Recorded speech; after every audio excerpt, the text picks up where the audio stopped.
Good morning mga Cubs. Ito na nga pala yung araw na inaantay ko, ang Gentle Monkeys Ride 2026. First time ko nga yung sumali sa ganito, and kung mapapansin nyo, naka-formal tayo dyan kasi nga gentle rides nga ito. So papunta na nga tayo dyan sa aming meet-up location namin, and totoo lang mga Cubs, first time ko tong mangyari sa buhay ko kasi nga sa Pilipinas wala namang ganito at wala naman akong organization na motorcycle sa Pilipinas. So dito sa Qatar, grabe, first time ko to, kaya excited tayo, and pagdating ko nga rito ay nadatnan ko na rito iba namin mga kasama.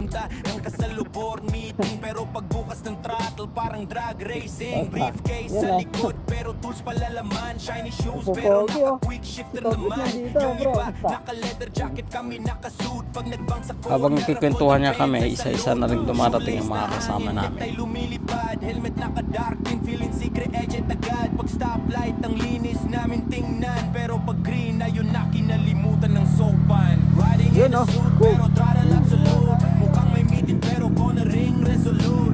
Gentleman sa forma, wild bago mo underpass. Monkey on two wheels, classy pero badass. Riding in a suit, high flying in the wind. Parang CEO pero bihasa magbangkin. Formal sa labas pero utak pangasin. Ganyan kami boss, seryoso pero kulit king. Naka Oxford shoes pa pero pang MotoGP. Lit ko yung slacks nag-flap sa hangin parang bandera ng circo. Yung necktie sumasampal sa helmet kada downshift. Pero kaya pa rin mag-corner ng sobrang swift. Pag tumaan sa cafe, isip nila may kasal, hindi nila alam ang kilo pala. Ang pasyal yung look, chino mo crisp, pero ang riding mo crisp. Pero walang formal pag nag-open throttle sir. Pag umulan, patay, suit naging basahan. Tay naging latigo pero okay lang, gentleman pa rin ang datit. Medyo amoy bulan at engine oil ang halingin. Riding in a suit. At nang makumpleto na nga kami ay nag-video muna ako para naman makita nyo kung gaano kagaganda ang mga motor ng Underpass, monkey on two wheels, classy pero badass. Riding in a suit, high flying in the wind. Parang CEO pero bihasang magbangkin. Formal sa labas pero utak pangasin. Ganyan kami boss, seryoso pero kulit king. We ride clean, we ride sharp.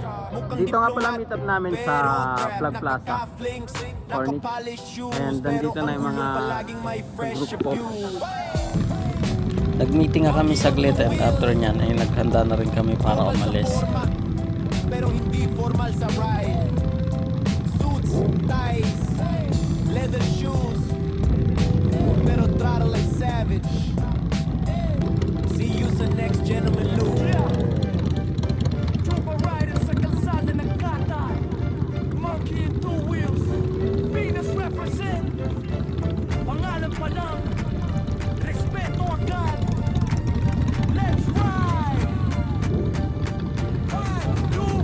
Mula Pinas hanggang Doha, dumating mga tropa. Mangkis sa dalawang gulong, walang takot, walang kaba. Mainit ang disyerto pero dugo'y malamig. Kapwa rider, respeto, solid na paninig. Sa Salwa Road, hataw ng todo. Corniche Nights, kintab ng moto. Industrial area, ingay ng makina. Trooper riders, puso at disiplina.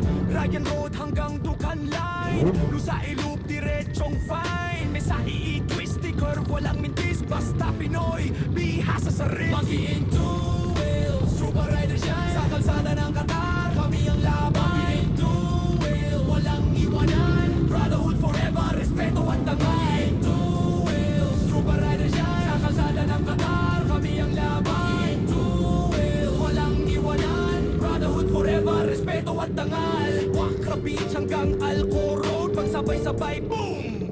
Overload, gulong sa init, apoy ang tono. Mga tropa, naka-full gear todo. Kahit saan may Pinoy sa ride. Solid grupo, walang divide. Ulaman o araw, tuloy ang ilang galaw. minutong pag-ride, nag-stop over kami dito sa house para mag-picture taking.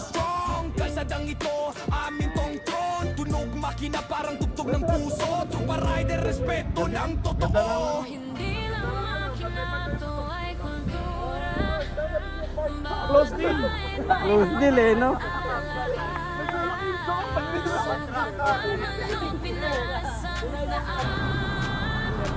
Okay, ito na yung last destination namin.